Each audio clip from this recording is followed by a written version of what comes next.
it's been 10 years since Mr. Robot came out, and there hasn't been a new hacking series since. So Clint and I decided the best thing to do was re-watch it, and today we are reacting to some of the best hacking clips from the series.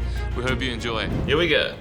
I like coming here because your Wi-Fi was fast. I mean, you're one of the few spots that has a fiber connection with gigabit speed. It's good.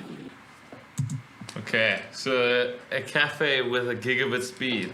It would be nice if I found one. It'd be really nice to go to work there, because you don't find that. Yeah, I don't think I've ever found one.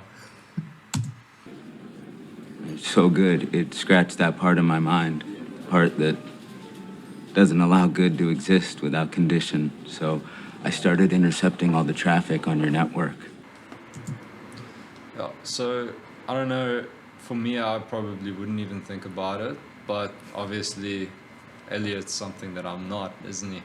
Yeah, you're pretty ethical, Clint, but I think Elliot's right in the sense that if you just take a step back and you think, why does a cafe have a gigabit internet speed? Yeah, I mean, that's cool, but I don't know, many reasons. Maybe he has a gaming laptop in the back and he tears it up on COD, I don't know, multiplayer. True, it could be. Yeah, let's watch. That's when I noticed something strange. That's when I decided to hack you. I know you run a website called Plato's Boys. Slightly awkward. Yeah, pretty weird there, but it's possible to monitor someone's traffic with Wireshark, especially if they're using an unencrypted HTTP server to do that. But you probably wouldn't have it on the same Wi-Fi network as all your guests that are joining to the cafe, so I don't know, you should have some kind of network segmentation or a separate network. Yeah, but obviously he had it on the same one because the gigabit speed was full. Yeah, that. Yeah. Pardon me? You're using Tor networking to keep the servers anonymous. You made it really hard for anyone to see it, but I saw it. The onion routing protocol, it's not as anonymous as you think it is. Whoever's in control of the exit nodes is also in control of the traffic, which makes me the one in control. So yeah, a lot of people think that if you're using Tor and onion protocols, you won't get caught doing malicious activity. There has been a lot of hackers that have been caught doing that. Yeah, especially, like I said, if you're using unencrypted HTTP servers and that sort of thing, you can use tools like Falco to look for suspicious Tor services on a network, and then if you see port 9001 or somewhere in the 9000 range, gives you a good indication that they're probably using Tor. And then, as Elliot said there in the ending, the exit nodes, if you're in control of that, then you're in control of the traffic. It's kind of correct because the exit node is the last node that your website will see if you're connecting to it, because it's the last node in the chain of the onion routing protocol. Cool. I own everything. All your emails, all your files, all your pics. So that is awkward. But if this was a normal hacker, they probably wouldn't meet you in a coffee shop to give you all of this hard copy. Yeah. Yeah. But also, when he says he owns all of that stuff, I don't think you could own it all from just intercepting the Tor traffic. I think you would definitely have to compromise the server. So maybe it's running some out-of-date Apache software or some kind of thing like that, and there's a CVE, and then he exploited that. Had to get onto the server, get remote code execution, and then obviously download the files. You can't just compromise someone from sniffing their Tor traffic. Okay, on to the next scene.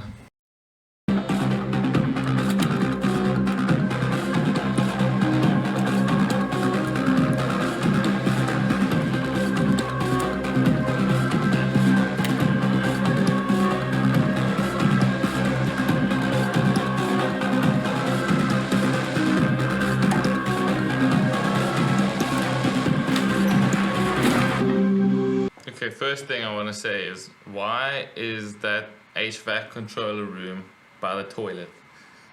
Other than that, what he's doing is he's taking it off the front panel and stripping the wire so you can connect directly with a Raspberry Pi. Yeah, so He's obviously trying to get into the network using the Raspberry Pi, and things that come to mind are NAC, so network access controls. So something like 8021X, which is a certificate-based control, or MAC filtering, would be there in place to stop things like this. But it's obviously he's going to have a NAC bypass on the Raspberry Pi, something that we use in red teams, where you plug in an Ethernet and it goes back into the device you're trying to compromise. And with that, you're able to spoof the MAC address and then run a 8021X bypass script to try and bypass the certificate based. So I think that's what he's doing there. He's trying to get on the network so that he can increase the temperature in the backup tapes room to destroy the backup tapes. So that also, I think, is a bit of a red flag. I think there might be some kind of controls in place there to stop the temperature getting above a certain degree. So also, usually especially a data center will have NAC on its network. Where maybe you wouldn't find it is if you like testing a company where they've just migrated offices and they haven't set up everything correctly yet. But yeah, for a data facility, it's also pretty weird to have the HVAC controller in the toilet as well. I have to do that again. Yeah. Okay, let's see what happens.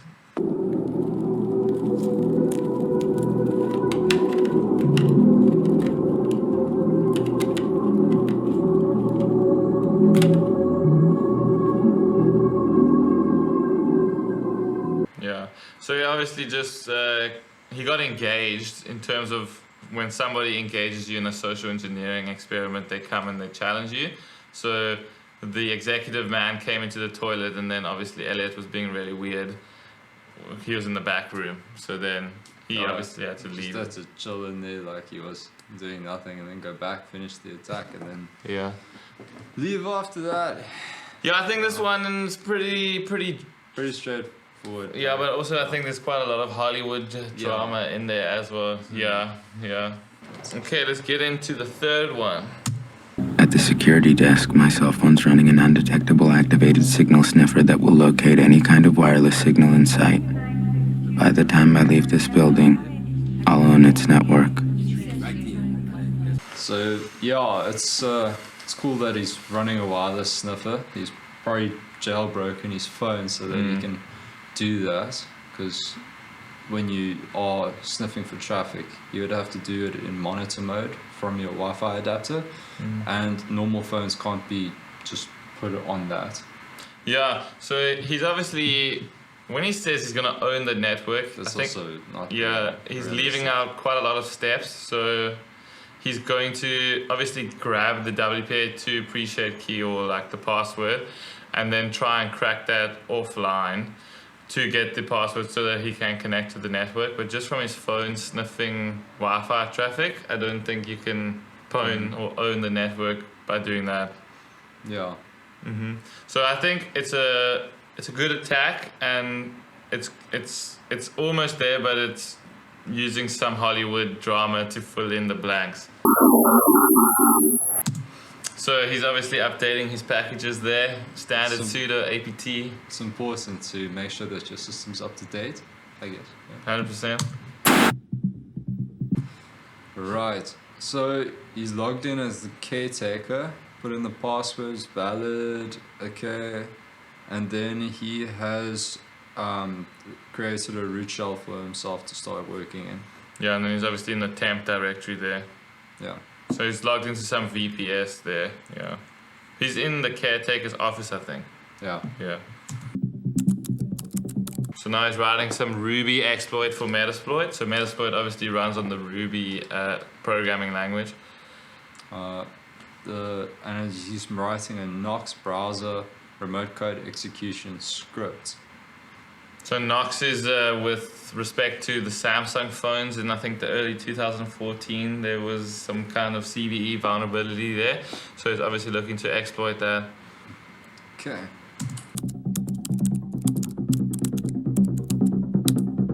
It looks like he's chatting to somebody on some kind of chat room. Yeah, I've never seen this before. Nitor Yeah.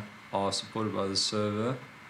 Collar drone service, the requested version from Sam Sepiol, that's definitely him, I think, has joined the Gentleman. Yeah. Cool. And then he's obviously saying everything is in order. Nice. Question mark. Step 1. Identify the target and its flaws. There are always flaws. I learned that early in life. I wouldn't say there's always flaws. For example, you could be trying to hack a website, the best, most up-to-date secure framework, and it's a static site that doesn't have any input fields.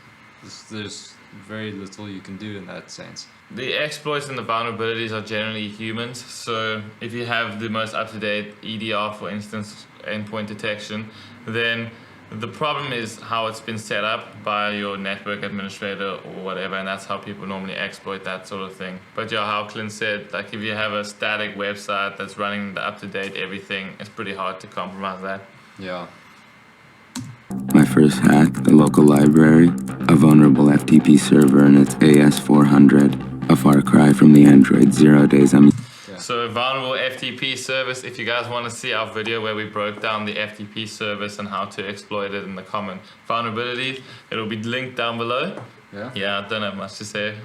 I've since set greater goals. For instance, step 2, build malware and prepare an attack. At my fingertips, the 0 days wrapped in code like a Christmas present then becomes an exploit. The programmatic expression of my will. Okay, it looks like he's writing a little bit of regex there. It's just some way to look through files or data and like extract certain things that match a pattern. So he's looking for APK. Yeah, files. which is Android files. Yeah. Which makes sense for the phone he's trying to exploit, yeah. Yeah, true. Step 3, a reverse shell 2-stage exploit. The ideal package. Load the malware into a femtocell delivery system. My personal cell tower that'll intercept all mobile data. So the exploit he's making is for a femtocell to become its own cell phone tower so that it can grab people's phone numbers. And okay, on to the next one.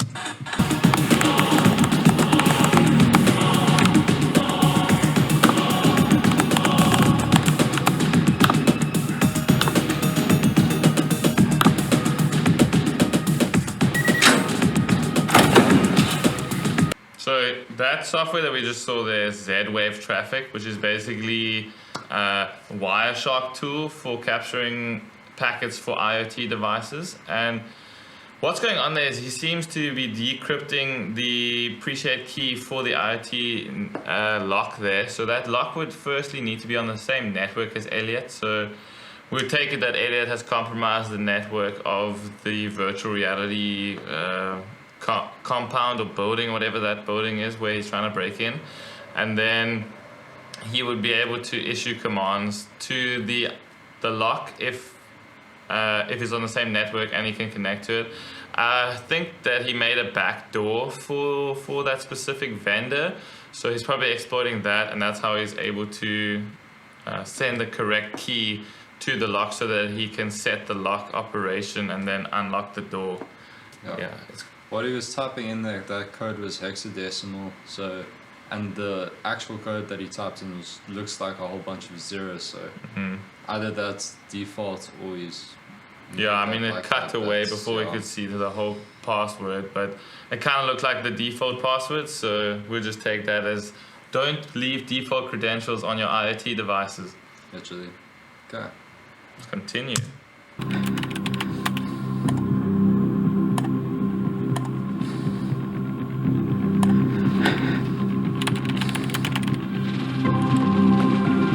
Okay, so he's creating a new employee in the employee database.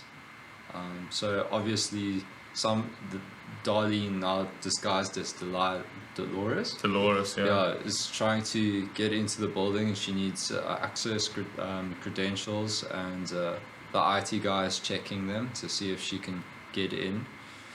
Yeah, she's got an RFID card there that she was trying to tap, I think, to open the gates, and then it was getting access denied. But now Elliot, who's just hacked into the computer, is obviously creating a user for her so that the dude downstairs can see if she's actually a member of staff and in the database.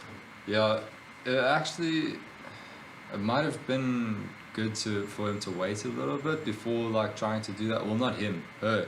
When she was trying to tap her card to get in, for him to actually just finish that part. I don't know if he could have sent her a message and then she would go up and try and tap the card.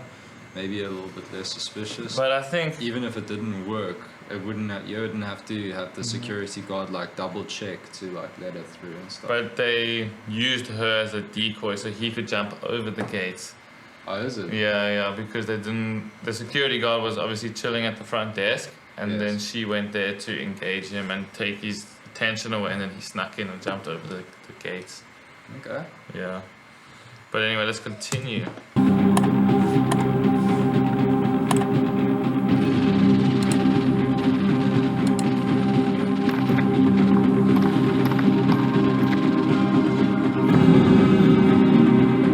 So obviously he created the user in the database, gave her network access, and then System access as well. yeah.